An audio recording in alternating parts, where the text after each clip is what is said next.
الحمد لله رب العالمين والحمد الحسن والثناء الجميل، وأشهد أن لا إله إلا الله يقول الحق وهو يهدي السبيل، وأشهد أن محمدا عبده ورسوله وصفيه من خلقه وخليله صلى الله عليه وعلى آله وصحبه وسلم تسليما كثيرا إلى يوم الدين. وبعد، فحيا الله هذه الوجوه النيرة الطيبة وطبتم وطاب ممشاكم وتبوأتم من الجنة منزلا، وأسأل الله العظيم رب العرش الكريم أن يعلمنا ما ينفعنا وأن ينفعنا بما علمنا وأن يزيدنا من لدنه علما، إنه ولي ذلك وهو على كل شيء قدير.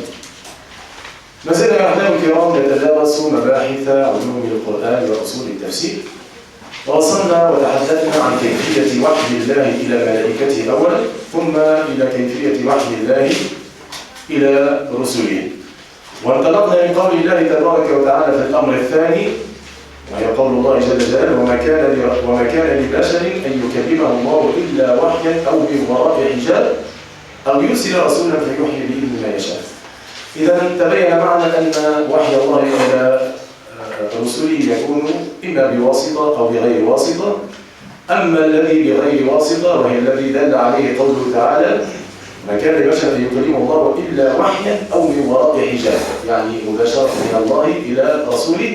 فتبين معنا أمثلة ذلك كرؤيا المنام وكتكليم الله لرسوله مباشرة كما حصل لنبي الله موسى وما حصل لنبينا محمد صلى الله عليه وسلم في هذا الإسراء والمعراج. أليس كذلك؟ رؤيا المنام حادثة أبينا إبراهيم رسول الله إبراهيم مع ابنه: يا بني إني أرى في المنام أن يذبحه. وأيضا حديث بدء الوحي النبي صلى الله عليه وسلم أول ما بدأ به الرؤيا الصالحة، أول ما بدأ به من الوحي الرؤيا الصالحة. أما بواسطة أمين الوحي جبريل فأخذنا حديث النبي صلى الله عليه وسلم، حديث أمنا عائشة لما سأله الحارث بن هشام قال له: كيف يأتيك الوحي؟ قال: أحيانا يأتيني مثل صلصلة الجرس. وبين أيضا من جملة الأحوال: أو يتمثل لي الملك رجلا فيكلمني فأعي ما يقول. إما أن يأتيه في صورة آدمي، وكان يأتي جبريل عليه السلام في صورة صحابي كان حسن الهيئة جميل المنظر واسمه دحية الكلبي.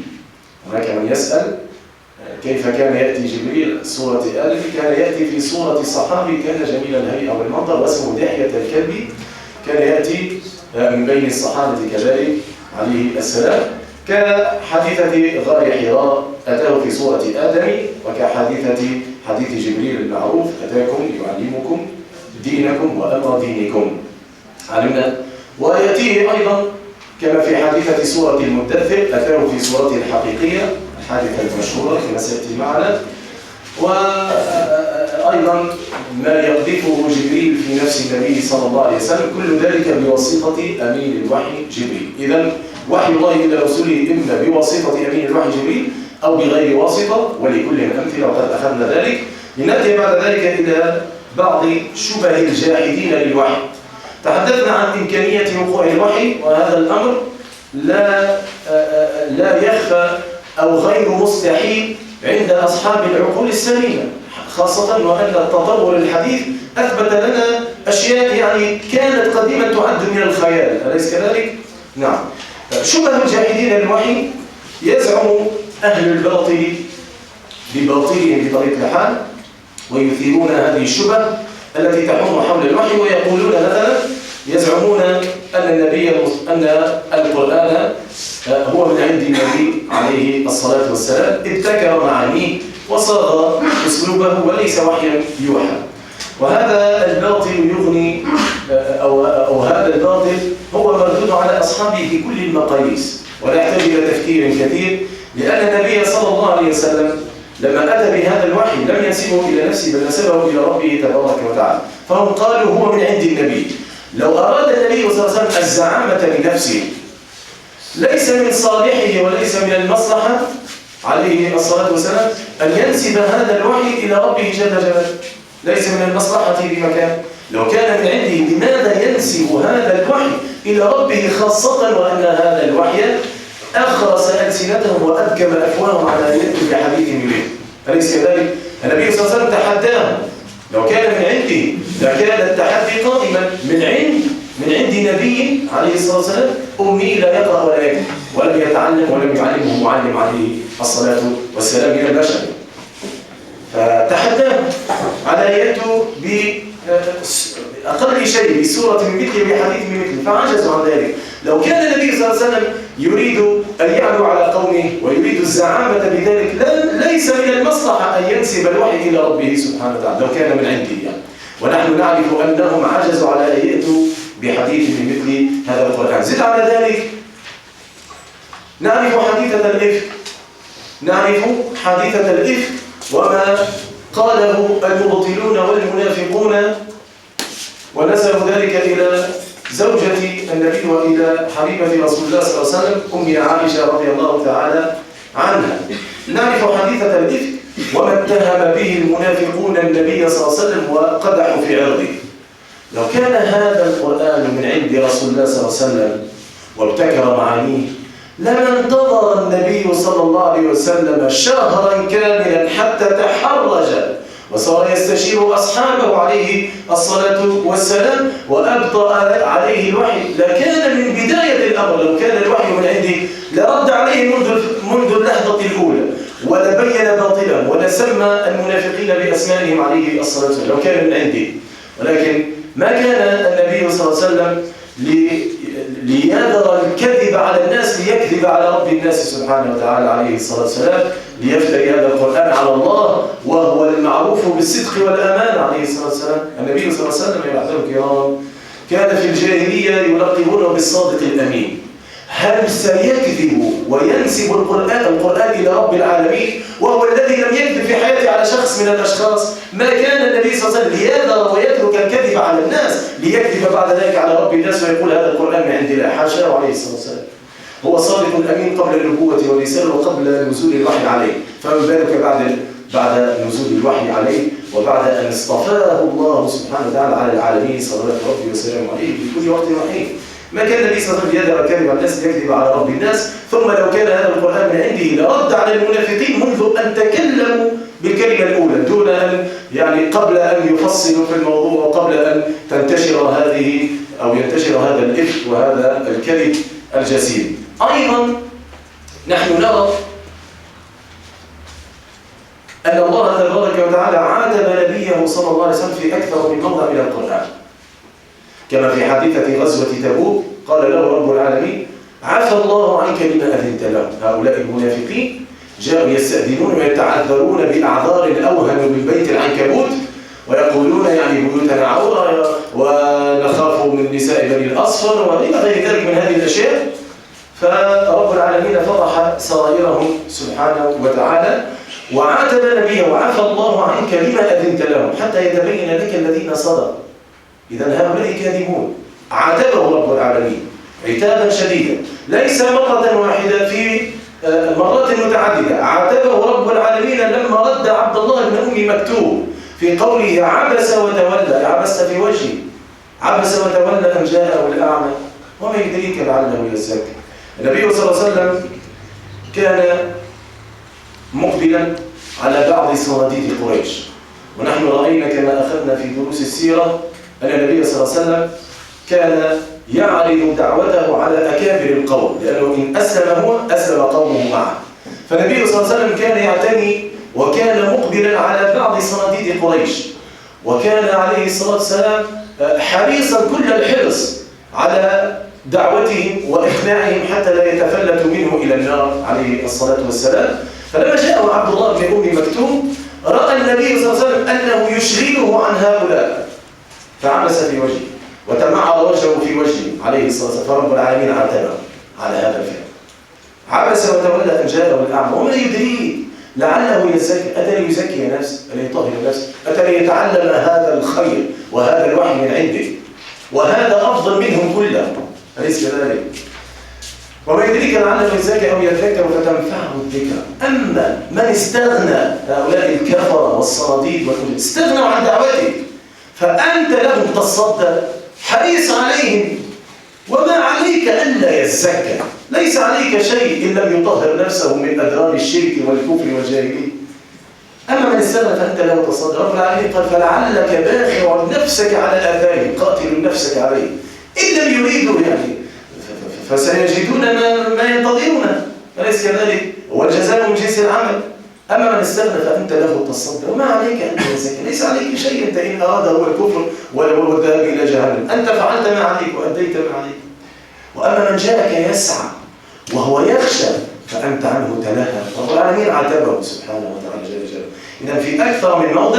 زد على ذلك لما اقترح عليه أبو بكر الصديق الفداء في أسارى بدر، ونعرف القسم بعد غزوة بدر أسر 70 وقتل 70 من جملتهم من صناديد قريش.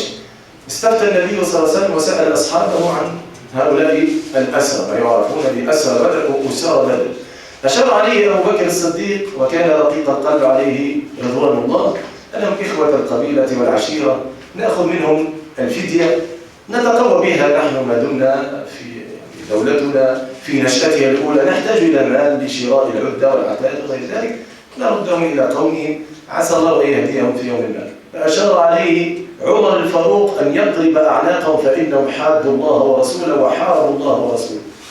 مال النبي صلى الله عليه وسلم إلى أبي بكر الصديق فأنزل الله قرآنا يوافق رأي عمر الفاروق رضي الله تعالى عنه وقال: ما كان لنبي أن يكون له أسرى حتى يثخن في الأرض تريدون عرض الدنيا وهو الفدية والله يريد الآخر.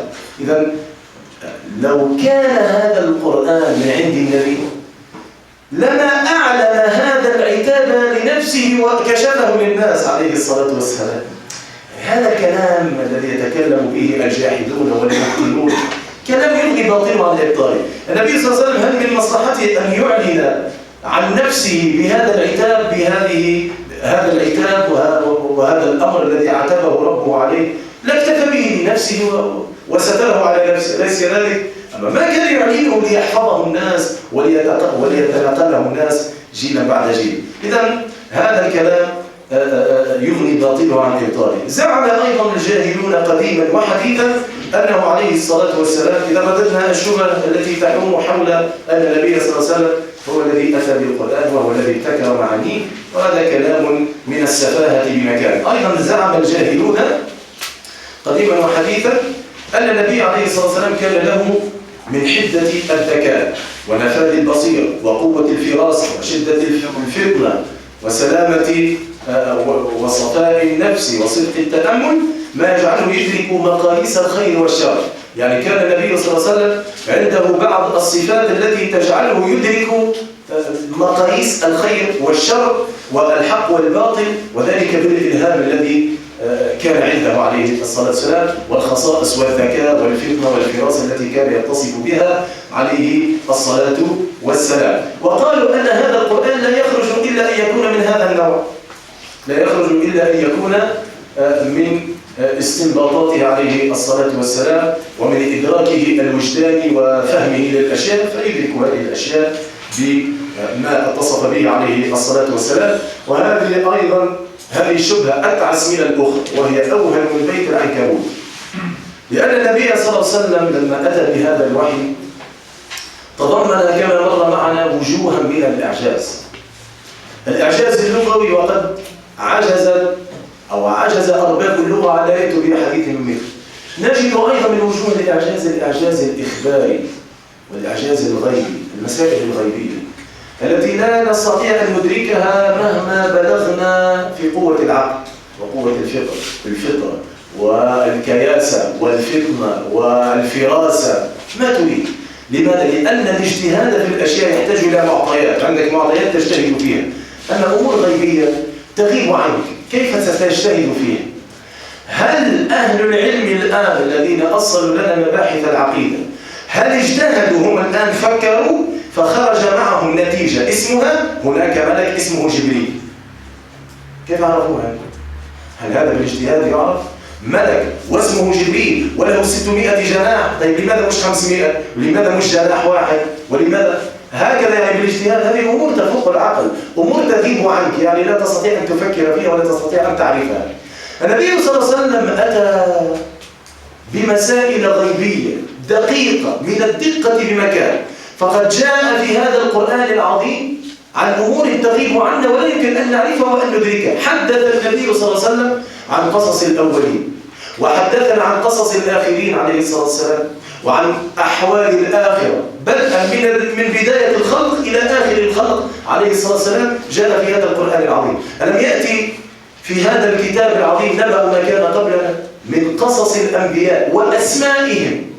النبي صلى الله عليه وسلم ما كان يطلع على كتب السابقين وما قرأ لا الإنجيل ولا لأنه يعني لا يقرأ ولا يكتب عليه الصلاة والسلام. لم يطلع على كتب أهل الكتابين حتى يعرف أن هناك رسل اسمه شعيب ونوح ولوط وزكريا ويحيى وإبراهيم وإلى غير ذلك بهذه الأسماء بهذه الدقة. زد على ذلك حدثنا النبي صلى الله عليه وسلم عن قصصهم وحالهم مع أقوامهم. انظروا مثلا إلى قصة نبي الله نوح. بين هذا القرآن في قوله تبارك وتعالى ولقد أرسلنا نوحا إلى قومه فلبث فيهم 1000 سنة إلا 50 عاما. هذا العدد من أين يأتي به النبي صلى الله عليه وسلم بهذه الدقة المتناهية؟ لبث فيهم 1000 سنة إلا 50 عاما بكل دقة بالرقم، يعني ليس الأمر هينا يعني. تصور حدث النبي صلى الله عليه وسلم مدة بقاء نبي الله نوح مع قومه ودعوته معه، وحدث عن تفاصيل ما حصل مع قومه وما آمن معه إلا قليل. ورب العالمين كيف أمره أن يصنع الفلك بأعيننا ووحينا ولا تخاطبني في الذين ظلموا إنهم مغرقون. ويصنع الفلك وكلما مر عليه ملأ من قومه سخروا منه قال إن تسخروا منا فإنا نسخر منكم كما تسخرون فسوف تعلمون من يأتيه عذاب يخزيه ويحل عليه عذاب مقيم. ثم بين له رب العالمين أن يحمل من كل زوجين اثنين وثار التنور وبالماء يعني وأنزلت السماء الأمطار وصارت الأمواج كالجبال.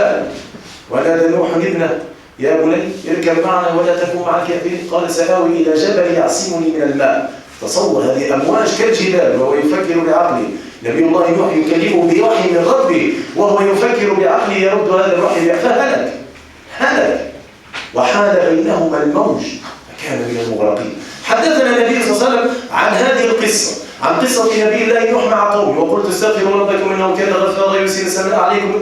قصص عظيمة ومديدة وطويلة بكل أحداثها. ثم يقول له رب العالمين تلك من أنباء الغيب ما كنت تعلمها أنت ولا قومك من قبل هذا، من قبل أن ينزل إليك الوحي. من أين علمها النبي صلى الله عليه وسلم؟ هل هذا يدرك بالعقل؟ النبي صلى الله عليه وسلم من قوة فراسته علم أن نبي الله نوح ما آمن معه إلا قليل ولبث في قومه 1000 سنة إلا 50 عاما وحاله مع ابنه وحاله مع زوجته وأنها كانت من الغابرين. من أين عرفها النبي صلى الله عليه وسلم؟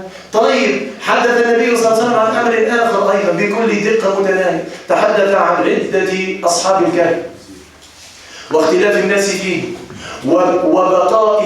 وبقاء ولبثهم في الكهف، يعني مدة بقائهم في الكهف. تحدث عن اختلاف الناس فيهم سيقولون 3 رابعهم كلب ويقولون 5 سادسهم كلب رجما بالغيب يعني ظنا من غير دليل ويقولون 7 وثامنهم كلب وربي أعلم بأعداد ما يعلمه إلا قليل. حدث النبي صلى الله عليه وسلم عن اختلاف الناس فيهم واختلاف أهل الكتابين فيهم لأن هذه القصة يعرفها أهل الكتاب من اليهود والنصارى. ثم يبين النبي صلى الله عليه وسلم أنهم ولبثوا في كهفهم 300 سنين وازدادوا 9.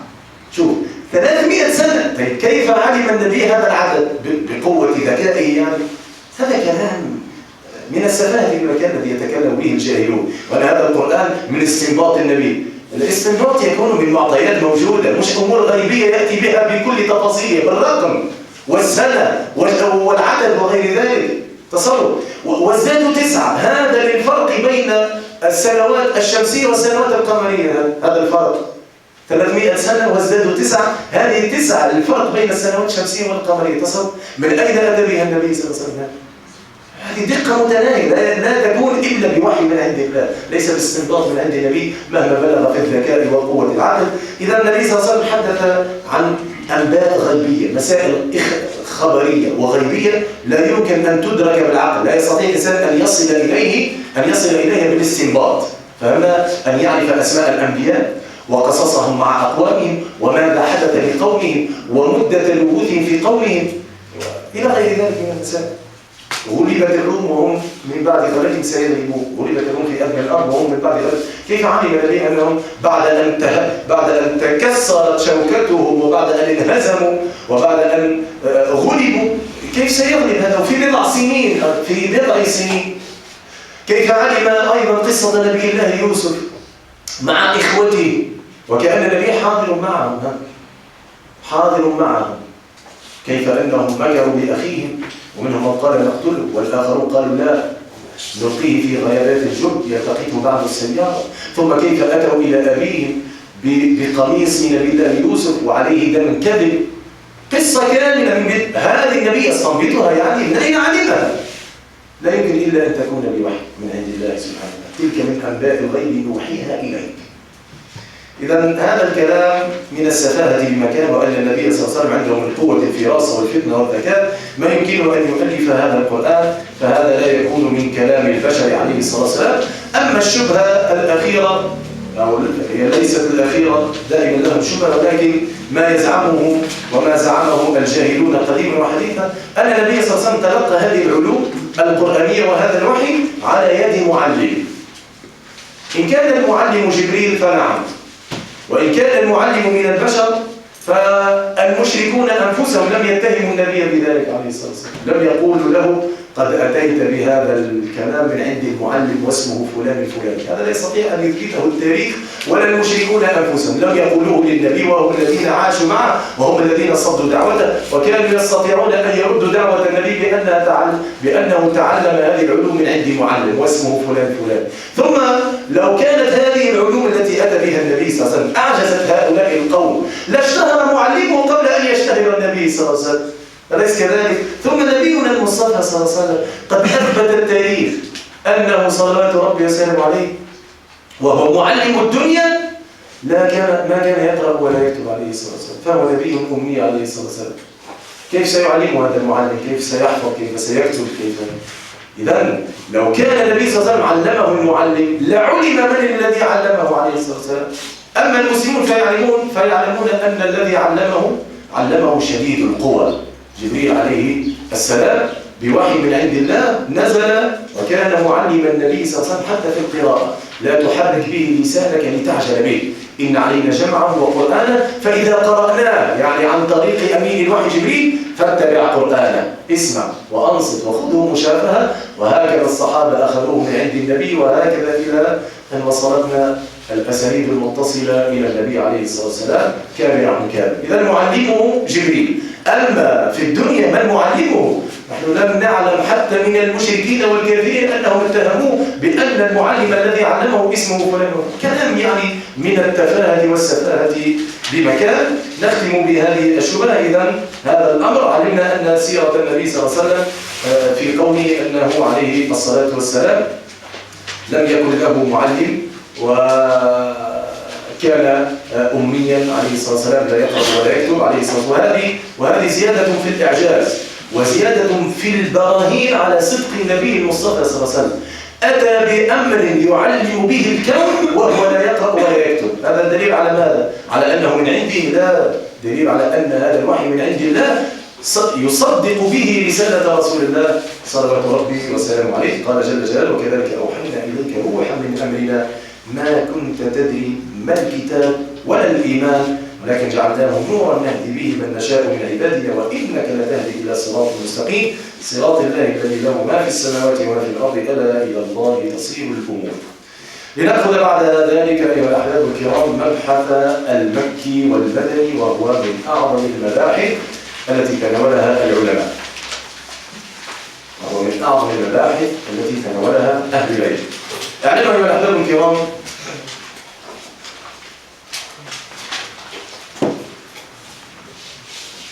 أن كتاب ربنا سبحانه وتعالى حظي بعناية عظيمة لم يحظى بها كتاب قبله ولا بعده. لم يأتي كتاب بعد كتاب الله يحظى بالعناية التي حظي بها كتاب ربنا، ولم نجد ذلك في الكتب السابقة أبدا. فنجد مثلا أيها الأحباب الكرام نجد أئمة الهدى ومصابيح الدجى عليهم رضوان الله من لدن الصحابة، بدءا من الصحابة، يضبطون منازل القرآن آية آية سورة سورة ضبطا يحدد المكان والزمان. يعرفون الآيات أين نزلت وفيما نزلت وفي الواقع التي نزلت فيها. هذا بدءا من الصحابة وأهل العلم من تلامذة الصحابة إلى من جاء بعدهم أخذوا وورثوا هذا العلم من صحابة رسول الله صلى الله عليه وسلم. إذا أئمة الهدى ومصابيح الدجى يا أحباب الكرام بدءا من الصحابة إلى من بعدهم ضبطوا منازل القرآن، يعني أين نزل القرآن؟ منازل القرآن آية ضبطا يحدد الزمان والمكان. عبد الله بن مسعود رضي الله عنه كما في صحيح البخاري يقول: والذي نفسي بيده ما أنزلت سورة من كتاب الله إلا وأنا أعلم أين نزلت، ولا آية من كتاب الله إلا وأنا أعلم فيما نزلت. يعني أين نزلت وفيما نزلت. تصور ضبط منازل القرآن. هذا الأمر يا أحباب الكرام هو أكبر معين على فهم التشريع المكي والمدني وخصائص المكي والمدني وميزات المكي والمدني. وهذا كله أيها الأحباب الكرام يعين على فهم الأحكام ومعرفة النسخ والمنسوخ، لأن المدني نزل بعد المكي. يعني تعرف تاريخ التشريع، نعرف به تاريخ تشريع الأحكام. متى شرعت هذه العبادة؟ في أي زمن؟ في أي زمن؟ فهمنا؟ يعني شرعت هذه الأحكام في السنتين الهجرة، السنة الأولى، الثالثة، الرابعة، العاشرة، في مكة، في المدينة. فهمنا؟ أيضا يعطي هذه الصورة يا أحباب الكرام تعطي للداعي الأساليب التي ارتكزت عليها الدعوة المكية والمدنية، لأن النبي صلى الله عليه وسلم خالط أجناس الناس وتعامل مع أصناف كثيرة وأقوام عديدة، ولكل أسلوبه ولكل خطابه ولكل دعوته. ونبينا المصطفى، وهذا استفدناه من سيرة النبي عليه الصلاة والسلام. فهذا المكي والمدني والأحباب الكرام معرفته تعين الداعي على معرفة الأساليب التي ارتكزت عليها الدعوة المكية. على أي شيء كانت تركز؟ ما هي الأشياء التي ركزت عليها الدعوة المكية، وما هي الأشياء التي تركزت عليها الدعوة المدنية في مدينة رسول الله؟ والآيات التي نزلت في مكة في أي شيء كانت تتحدث، وعلى أي شيء كانت تتحدث، في أي محور، في أي موضوع. زد على ذلك الموضوعات والميزات التي اختص بها القرآن المدني. إذن هذا المدني والمكي يا أحباب الكرام، هذا المبحث هو من الأهمية بمكان، وخصه أهل العلم بالذكر في كتبهم، وهو أكبر معين كما سيأتي معنا فوائد معرفة المكي والمدني، من أكبر معين على فهم كتاب رب العالمين. زد على ذلك على فهم التشريع، زد على ذلك على فهم الأحكام، زد على ذلك على معرفة المتقدم من المتأخر والناس من المنسوخ. كثير من المسائل نحتاجها في معرفة المكي والمدني. نعم. الذي يقرأ القرآن يا أحباب الكرام يجد للآيات المكية خصائص ليست للآيات المدنية، وهذا من الأهمية لمكان ينبغي معرفته من قبل أهل العلم. وسنتناول أبحاث من الأهمية بمكان تعين المفسر، تعين الداعي، تعين من يشتغل بالأحكام. ونحن قلنا عموما هذه المادة من يجهل بها لا يجوز له أن يتكلم في كتاب رب العالمين، لا في تفسيره ولا في أحكامه. هذه المادة لأنها تتخلل مباحث تعين المفسر وتعين الفقيه على فهم، وتعين الداعي وتعين المربي على فهم كل شيء يتعلق بكتاب رب العالمين سبحانه وتعالى. إذن القرآن المكي يا أحباب الكرام نجد فيه من يقرأ السور والآيات المكية يجد فيها خصائص لا يجدها في القرآن المدني، حيث إن النبي صلى الله عليه وسلم بعث في قوم من الجهالة بمكان، قوم تموج بهم الجاهلية، ينكرون أو لا يؤمنون بالله ولا باليوم الآخر، لا يؤمنون بالله ولا باليوم الآخر، يشركون بالله تبارك وتعالى، وينكرون الوحي، ويكذبون الأنبياء، وينكرون يوم البعث والخروج من القبور والبعث والنشور، كما قالوا ما هي إلا حياتنا الدنيا نموت ونحيا وما يملكنا إلا الدهر. وكانوا يقولون ويجادلون النبي صلى الله عليه وسلم، بل كما جاء ذلك المجرم، ذلك الصنديد اللعين أبي بن خلف، أخو أمية بن خلف، أتى إلى النبي صلى الله عليه وسلم وعنده عظام وفتتها أمام النبي ونفخها وقال: أنت تزعم أن الله يحيي هذه بعد موتها. فأنزل الله فيه سبحانه وتعالى: وضرب لنا مثلا ونسي خلقه وقال: من يحيي العظام وهي رميم قل يحييها الذي أنشأها أول مرة. لما أنشأها رب العالمين أول مرة كانت عظام أصلا، هي لم تكن شيئا. هل أتى على الإنسان حين من الدهر لم يكن شيئا؟ سيعجز رب العالمين الذي خلقه من لا شيء أن يعيده من عظام؟ قل يحييها الذي أنشأها أول مرة وهو أعظم يعني. وكل لا يعظم على الله سبحانه وتعالى جل جلاله. فهمنا يا أحباب الكرام؟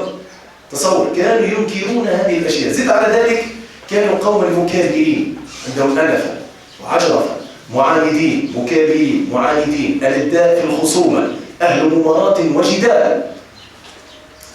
وكان القرآن والوحي المكي ينزل عليهم بقوارع زاجرة وحجج دامغة تخاطب كيانهم. كان القرآن يقيم عليهم البراهين العقلية والأدلة الكونية، ويقرر الإيمان بالله واليوم الآخر، ويهتك أستار الجاهلية والوثنية التي تعلق بها، يبين عوارها ويخاطب قلوبهم وأفئدتهم. أفلا ينظرون إلى الإبل كيف خلقت؟ يا أيها الناس ضرب مثلا فاستمعوا له، إن الذين تدعون من دون الله لا يخلقوا ذبابا ولو اجتمعوا له. ماذا قال إبراهيم لأبيه؟ يا أبت لما تعبد ما لا يسمع ولا يبصر ولا يغني عنك شيئا. لأن من خصائص الإله أنه يرى كل شيء من عباده سبحانه وتعالى، يرى ما ظهر وما بطن منهم، ويسمع سرهم ونجواهم سبحانه وتعالى. من خصائص الإله فرب العالمين يهتك أسرار الجاهلية وأسرار الكفر والوثنية التي تعلق بها، ويبين لهم أن هذه الآلهة لا تملك لنفسها نفع ولا ضر ولا موت ولا حياة ولا نشورا. إذا كان ينزل القرآن المكي بالحجج الدامغة التي تخرس أفواههم وتهتك أستار فسادهم وتسفه أحلامهم وتقيم الدلائل على نبوة الأنبياء وتضرب الأمثال أيضا. أيها الناس ضرب مثلا فاستمعوا له. آيات كثيرة، آيات قل هل يستوي الأعمى والبصير أم هل تستوي الظلمات والنور أم جعلوا لله شركاء خلقوا كخلقه فتشابه الخلق عليهم قل الله خالق كل شيء وهو الواحد القهار. هل هذه الأشياء التي اتجهتم إليها من دون الله هل خلقوا مع الله بعوضة أو ذبابة حتى يشتبه عليكم الأمر؟ هل هذا خلق الله أو ليس بخلق الله حتى نعبد مع الله غيره؟ قل الله خالق كل شيء. إذا رب العالمين يضرب الأمثال ويضرب الله الأمثال للناس. أفلا يتذكرون أفلا يبصرون. زد على كان القرآن ينزل بألفاظ شديدة. نجد القرآن المكي فيه ألفاظ شديدة يعني تجعل صدمة في قلب الإنسان وعقله حتى يستفيق من غيبوبية الجاهلية التي هو فيها ومن الأدران الوثنية ومن الانحطاط. كان رب العالمين سبحانه وتعالى يضرب لهم الأمثال ويقيم عليهم البراهين. زد على ذلك كان القرآن فيه ألفاظا شديدة تقرع المسامع وتقرع حروفها يعني بألسنة العذاب الذي يتوعد هؤلاء إن بقوا على جاهليتهم وشركهم. فنجد كلا الرادعة الزاجرة والصاخة والقارعة والغاشية والواقعة وألفاظ يعني الهجاء في أوائل كل سورة، حاميم ألف لام ميم إلى غير ذلك، صاد والقرآن ذي الذكر لمن كان له قلب أو ألقى السمع وهو شهيد. إذا نجد هذه الآيات التي فيها التحدي في ثناياها التحدي، نجدها قصيرة الفواصل تمام، نجدها والعاديات ضبحا فالموريات قدحا فالمغيرات صبحا مثلا، القارعة ما القارعة وما أدراك ما القارعة، الحاقة وما أدراك. هذه كلها يعني لتشد الانتباه لتبين للناس أن هذا دين الله سبحانه وتعالى. والصافات صفا فالزاجرات زجرا فالتاليات ذكرا إن إلهكم لواحد رب السماوات والأرض وما بينهما ورب المشارق إلى غير ذلك. هذا معنى قصر الفواصل. تجد آيات قصيرة ليست طويلة كحال مثلا ما نجده في الآيات المدنية، لأن الآيات المدنية تبين التشريعات والأحكام فتحتاج إلى طول الفواصل، بينما هذه من أجل أن تقرع المسامع وأن تقيم البراهين التي لا يمكن لأحد أن يردها كالشمس، لأنه كلام رب العالمين سبحانه وتعالى الذي يخاطب الأفئدة ويعلم عباده ويعلم سرهم ونجواهم ويعلم حالهم ويعلم فكرهم ويعلم قدراتهم سبحانه وتعالى. هذا الأمر يا أحباب الكرام نجده في خصائص القرآن المكي، نجده يقرر عقيدة الإيمان بالله واليوم الآخر، نجده يقرر أو يربي الناس على التربية الإيمانية كما ربى النبي صلى الله عليه وسلم صحابته في مكة على التربية الإيمانية، على الاستسلام والتسليم لرب البرية سبحانه وتعالى، على مبدأ سمعنا وأطعنا. فمن لم يكن كذلك تنزل الآيات تقرع مسامعه وتتوعده بالعذاب والحاقة. ما الحاقة من أسماء يوم القيامة، القارعة التي تقرع القلوب بأهوالها إلى غير الصاخة الواقع إلى غير ذلك من هذه الأشياء. تصدق هذه تتوعد الكافرين لكبرهم، لأن الله عز وجل يعلم أن باطنهم يقر بهذا الأمر وجحدوا بها واستيقنتها أنفسهم. إذن حق وعيد الله على هؤلاء الكافرين، على هؤلاء المكذبين، حتى يرتدوا وحتى يعودوا إلى الحق. ما دمت اقتنعت وعلمت ومر معنا حديثة الوليد بن المغيرة لما تكلم عن القرآن: والله إن له لحلاوة وإن عليه لطلاوة وإنه، فهمنا يا أحبابي؟ يعني يعلمون هذا الحق. ما دمت كابرت سأرهقه صعودا، سأصليه سقر وما أدراك ما سقر إلى غير ذلك. فمن الأحباب الكرام هكذا كان ينزل القرآن المكي لتقرير عقيدة الإيمان والإسلام وتوحيد الله واتباع الأنبياء والاستسلام لأمر الله وتوحيده والعبودية له وحده لا شريك له. فهمنا؟ هذا ما كان القرآن المكي يدعو إليه. وهذا أيضا هذه الأساليب يحتاجها الداعي إلى ربه سبحانه وتعالى حتى يعرف أنماط وأجناس الناس في حوارهم، حتى يعرف أحوال المدعوين. هل هم مكابرون؟ هل هم ممارون؟ هل هم مجادلون؟ هل هم في إلحاد وكفر وفساد؟ حتى أعرف كيف أتخاطب معهم. إنه يا أحباب الكرام من السفاهة بمكان أن يفتتح إنسان ينتسب إلى الإسلام أو داعي إلى الله أن يفتتح موضوعا مع ملحد لا يؤمن بالله ولا باليوم الآخر ولا بأحكام الله، أن يفتتح معه موضوع في مناظرة أو كذا في قناة تلفزيونية أو حوار أمام العامة، يفتتح معه موضوع في بعض فروع الأحكام مثلا كالحجاب أو النقاب وغير ذلك، يفتتح معه وهو إنسان ممالي مجادل. هذا الأمر من السفاهة بمكان. تعرفون لماذا؟ لأنه هو أصلا لا يؤمن برب الحجاب ولا برب النقاب ولا بمن شرع لنا الصلاة. أنت تتحدث معه في فرع من الفروع هو لا يؤمن بالأصل الذي جاء منه هذا الحكم، فتتضيع وقتك وأنت تمالي وتجادل وتكتب كما يقال على السمك وترمي في البحر، تكتب في الهواء كأنه. هذا من السفاهة إن كان يفتتح الإنسان مناظرة مع إنسان ملحد في فرع من فروع الأحكام أو غير ذلك، يعني يتحدث معه عن سنة من السنن أو يتحدث معه عن مسألة يعني فقهية أو غير ذلك ويتجادل معه. هذا أنت بهذا الفعل مهدت له في الطعن في الإسلام والاستهزاء بالإسلام وربما التلبيس على الناس، كل ذلك بسببها يعني جهل الجاهلين بمعرفة أساليب المدعوين. أولا لنتحدث عمن شرع قبل أن نتحدث عن الحجاب أو عن النقاب أو عن اللحية أو عن الصلاة أو عن الحج أو أي شيء كان من الأحكام التي شرعها رب العالمين. قبل أن نتحدث عن هذا الحكم والحكمة فيه تعالى لنتكلم عمن خلقنا وسوانا وشق سمعنا وبصرنا وأحيانا ويميتنا ويسقينا تعالى نتحدث عن ربنا سبحانه وتعالى. بعد أن تترسخ هذا الأمر في الإنسان بعد ذلك سنتحدث عن هذا الإله الذي شرع هذا الحكم، وهل نستسلم له أو نتمرد على حكمه سبحانه وتعالى. تعالى أولا نتحدث عن ربنا جل جلاله ونقرر هذا الأمر وذلك سنتحدث عنه. شوف فرعون ماذا يقول لنبي الله موسى؟ ما ربكما يا موسى؟ قال ربنا الذي أعطى كل شيء خلقه ثم هذا. قال فما بال القرون الأولى؟ أراد أن يهرب في موضوع آخر. هذا انساق معه في أمور تافهة يريد أن يفتتح هذا الجهول وهذا المخبول. حقيقة الإنسان مجنون هذا الإنسان، تمام؟ أليس لي ملك مصر وهذه الأنهار تجري من تحتي؟ يرى نفسه يعني عنده حاجة كبيرة. أليس لي ملك مصر؟ مصر ماذا تظهر في هذا الكون أصلا؟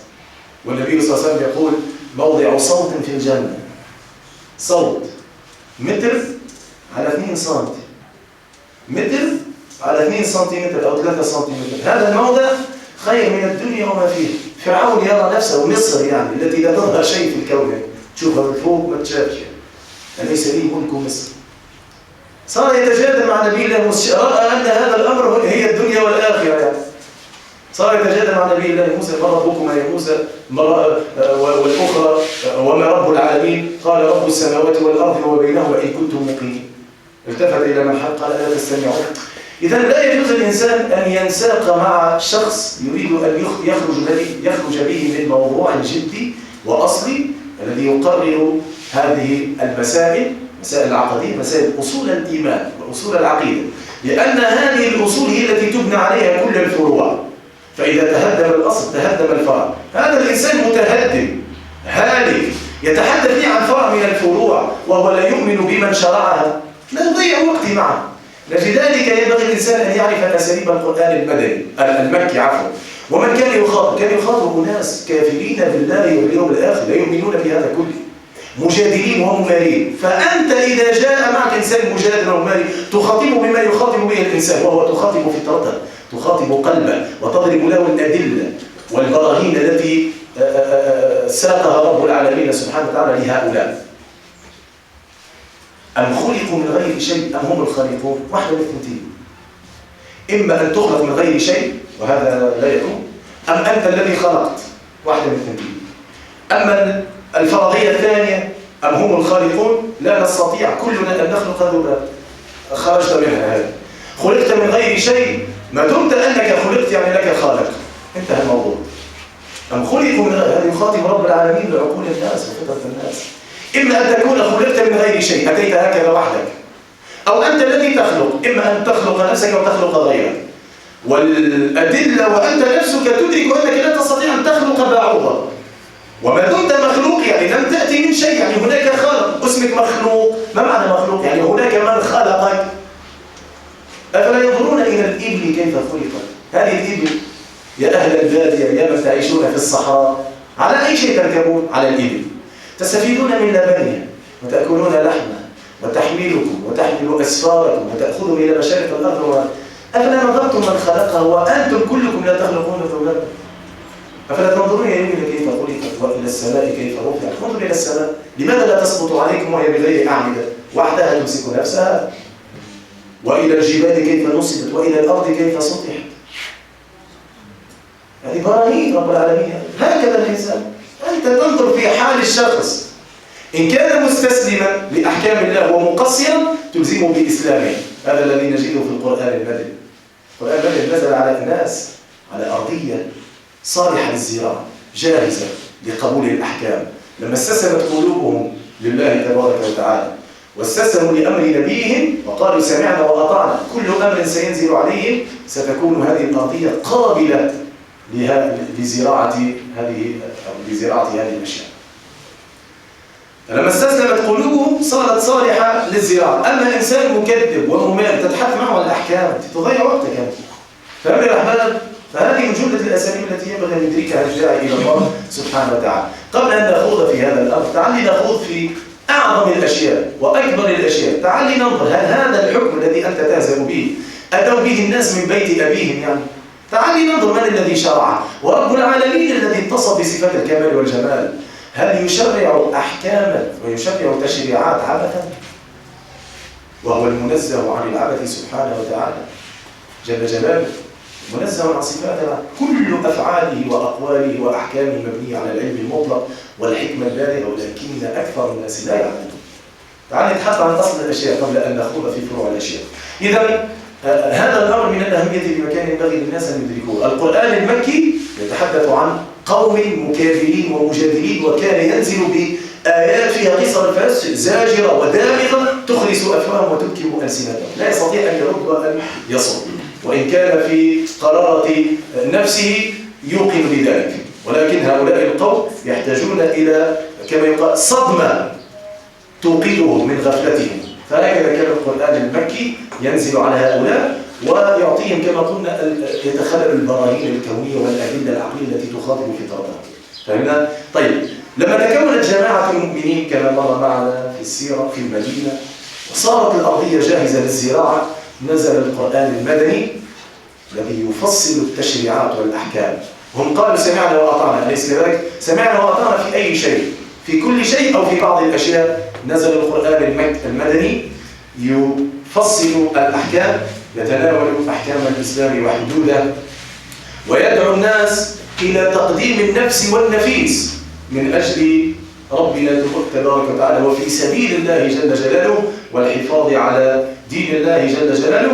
وأيضا تفصل أصول التشريع، تضع قواعد المجتمع، وتحدد روابط الأسرة، وصلات الأفراد والجماعات والعلاقات الدولية والأمم، هذا كله نزل في القرآن المدني. تصور هذا القرآن المدني نزل على كفار مكة ولا على سيعمل المدينة، أليس كذلك؟ فما رب العالمين سبحانه وتعالى أفعاله مبنية على العلم المطلق والحكمة البالغة، منزه عن العبث جل جلاله، لا ينزل أحكاما لقوم مكابرين وكافرين برب العالمين ومكذبين بسيد الأنبياء والمرسلين ومستهزئين بما جاء به. تصور يأتيهم بأحكام وهم مكذبين؟ لا، بعد أن تتهيأ الأرضية تنزل الأحكام، وذلك في القرآن المدني. فالإنسان والداعية يا أحباب الكرام ينظر إلى أجناس الناس، إن كان يتخاطب مع المسلمين يلزمهم بإسلامهم، لأن الإسلام وحدة كاملة لا تتجزأ. لا يكون المسلم مسلما وهو يؤمن ببعض ويكفر ببعض، ويأخذ من الإسلام ما يشتهيه ويرد ما لا يتماشى مع مصالحه، ليس هذا هو الإسلام. أنت مسلم عقدت عقد الإسلام، ينبغي أن تستسلم لكل الأحكام وأن تخضع لربك سبحانه وتعالى بما جاء به نبيك صلى الله عليه وسلم، تتخطى مع المسلمين. أما إنسان مكابر وتتحدث معه عن سنة قبلية وسنة بعدية، وتتحدث معه عن الحجاب، تضيع وقتك. أبدأ أولا بمن شرع هذه الأحكام، لما يقر بذلك ويرغم أنفه ويذل لهذه الحقيقة ويستسلم لهذا الأمر، لا كما قال المشركون وإذا قيل لهم لا إله إلا الله يستكبرون. هؤلاء مستكبر مكابر معاند. إذا ترقب وانتظر ما سيحيق بك كما حصل الأمم السابقة. شوف القرآن المكي أيضا يعطيهم العبرة وأحوال الأمم السابقة وماذا حاق بهم لما كذبوا وجدلوا الأنبياء. منهم من أغرق الله سبحانه وتعالى كقول نبي الله نوح فرعون قومه، ومنهم من خسف الله به الأرض، ومنهم من أخذته الصيحة لتكون عبرة. هذا كله نجده قصص الأنبياء وقصص السابقين نجده في القرآن المكي ليكون عبرة للاحقين ولمن بعدهم. إن كذبتم وكبرتم سيحصل لكم ما حصل الأنبياء من قبل. إن كذبتم، هل نجوا هم لما كذبوا؟ ما نجوا. هل أفلحوا لما ردوا دعوة الأنبياء؟ ما أفلحوا. هذا كله نجده في القرآن المكي.